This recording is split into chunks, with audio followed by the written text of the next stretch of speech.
For today's podcast, we're going to do another one of my favorite leadership books.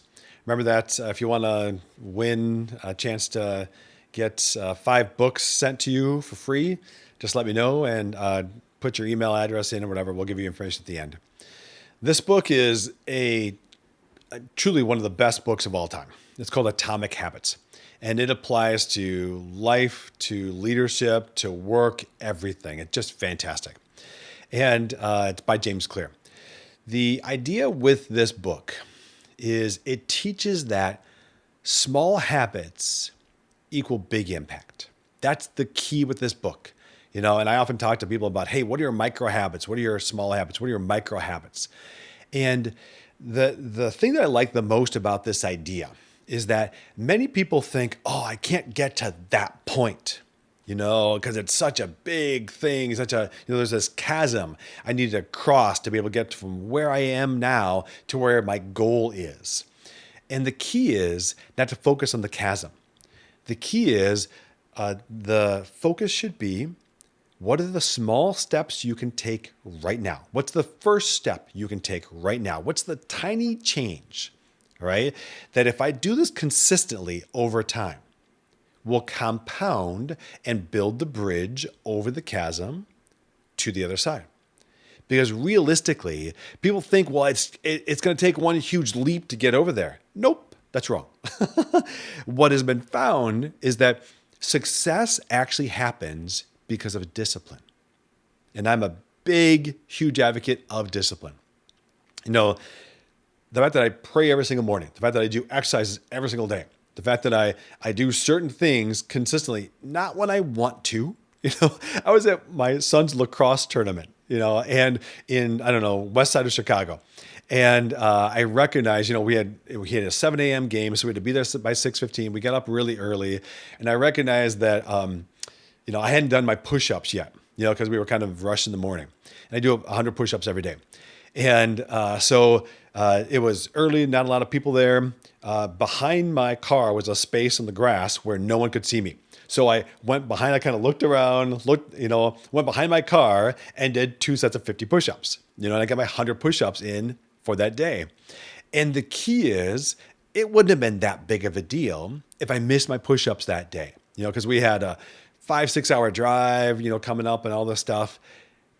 But my discipline tells me these small habits lead to big impact, right? James Clear talks about with the Atomic Habits, we have to stay disciplined because of the compounding effect. I hopefully all of you, put money in your retirement, right? And you use the power of compound interest, the massive power of compound interest. And that putting every paycheck money in your investments, it has this slow build up. Then over time, bam, you get that hockey stick effect where it really compounds and grows. And it's only because you did the consistent deposit. And what James Clear talks about is that these tiny changes done consistently, just applied consistently over time, will create huge, huge impact. And as a leader, you and I don't need to make big moves, right? We have to have daily actions. We have to build relationship with our people in daily small ways that build connection with our people. So that when we ask our people to do things, they trust us, believe in us, and they'll follow us. Right? And it's because of all these little deposits. Stephen Covey in his book, The 7 Habits of Highly Effective People, he talks about the emotional bank account. And our job as people is to make deposits into the emotional bank accounts of those that we care about, those that we love, those that we interact with.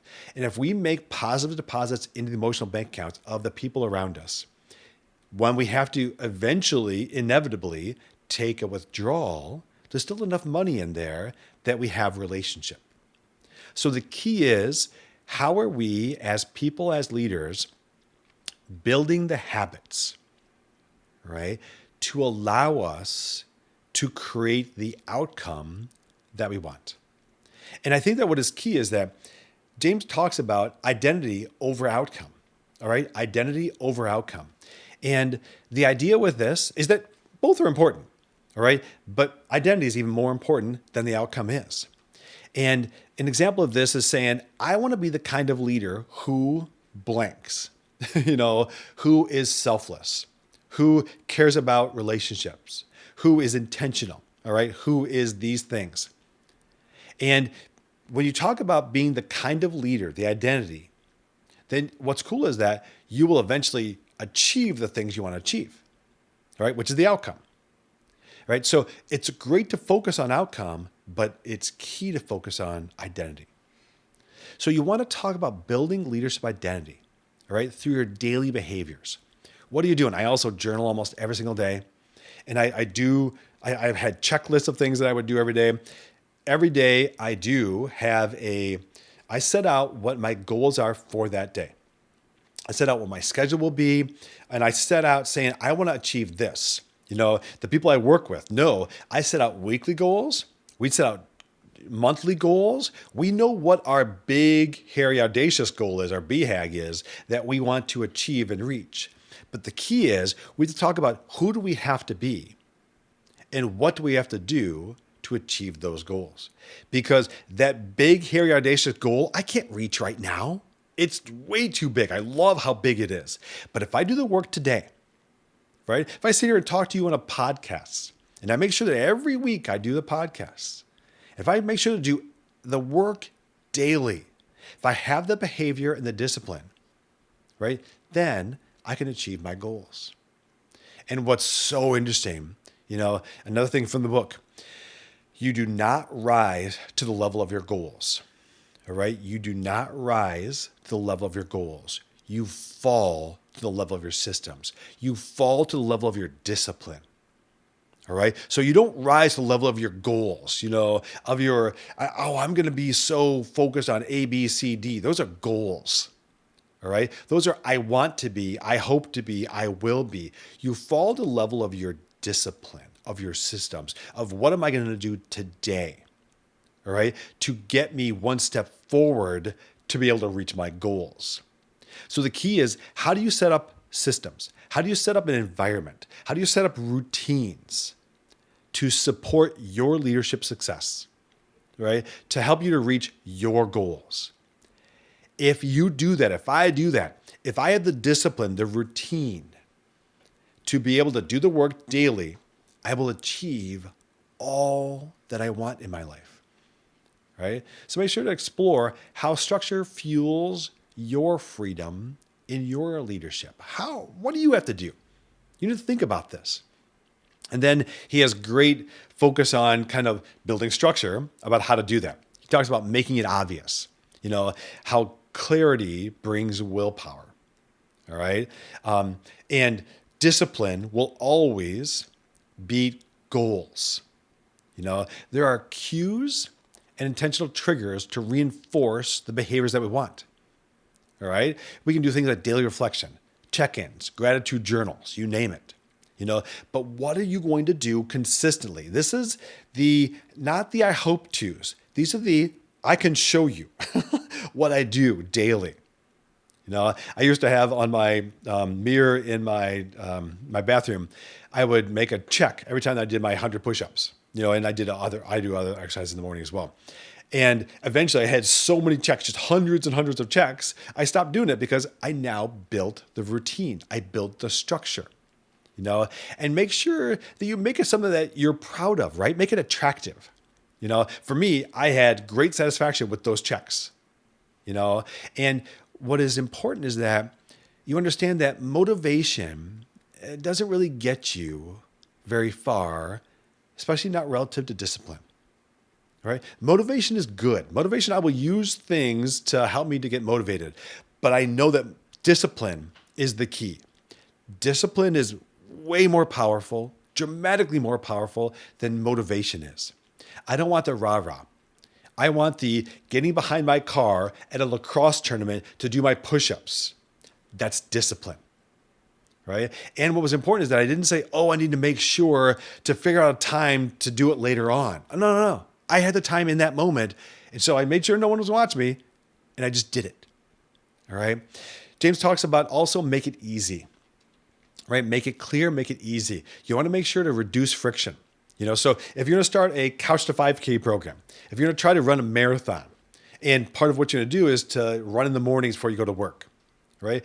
The best thing to do is to make sure to put your shoes, your running outfit on your sink, right? Your shoes right outside your bed. Make it easy, reduce the friction so that you can achieve the goals that you want to achieve. And what is interesting is that it doesn't take much work to make these little repeatable things your plan for success, right? Do the things that help you to be successful. Do the work the day before to help you to be successful. It's also important, he talks about the fact that our habits have to be satisfying. They have to feel good to us, all right? And what's key is that it's good to have some habits that actually give you some immediate reward. It's good to do that. If I go out and do a 10-mile run, I love the fact that I can eat 3 cookies after that, and, nutrition-wise, you may say that's a bad idea, whatever. I'll tell you that when I'm doing a 100-mile bike ride, either at the 50-mile mark or afterwards, having a Coke, oh my gosh, my body is just like dying for calories, dying for sugar, for glucose. And having something like that is great. Now, having a Coke every other day is not necessarily great. But what is interesting is that as you're achieving your goals, along the way, have rewards, right? The rewards are what help you to keep moving forward along the way. The rewards matter, and, it's important that this discipline isn't this like stark black and white, just brutal thing on you. That's not what discipline is. It's not brutal. Discipline is something that helps you achieve your goals, helps you to be happy. And discipline needs to have some flexibility to it to allow things like a cookie, right? That's okay. Another thing that James talks about is the 2-minute rule, and I love this, all right? This idea of start small. Being small and just doing something for 2 minutes. So when I first started building up my push-ups, I am not a strength person.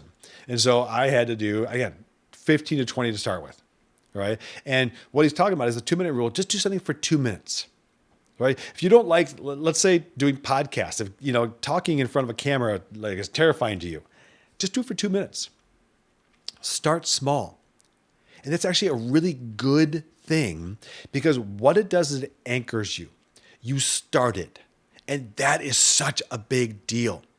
As soon as you start something, it's so easy to continue it. The key is to start.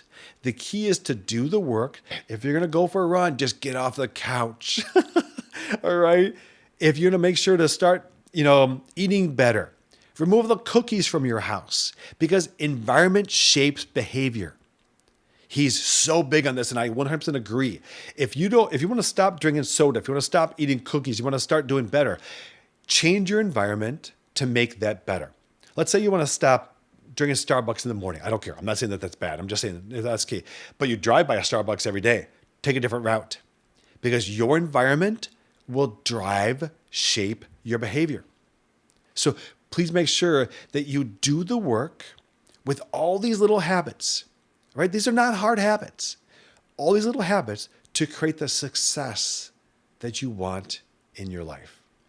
Because realistically, again, this is a great book. If you want to, read a book that will, if you listen to it, change your life, Atomic Habits is a great book.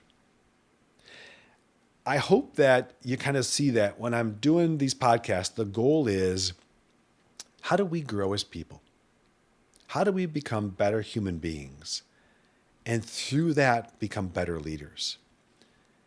If you want to possibly, win packs of 5s of these books, feel free to give me your email address, do whatever you want with it. But what we're doing is we're trying to help you grow. I also do one-on-one coaching with people. I do group coaching with people. We have a 6-session leadership program. I would love to help you to be able to reach your goals, to be a happy and confident leader and person for that fact that allows you to move forward in the ways that you want to move forward with. All right. Feel free to reach out to us. Go to our website. Go to the stuff that we'll give you afterwards. Thank you and take care.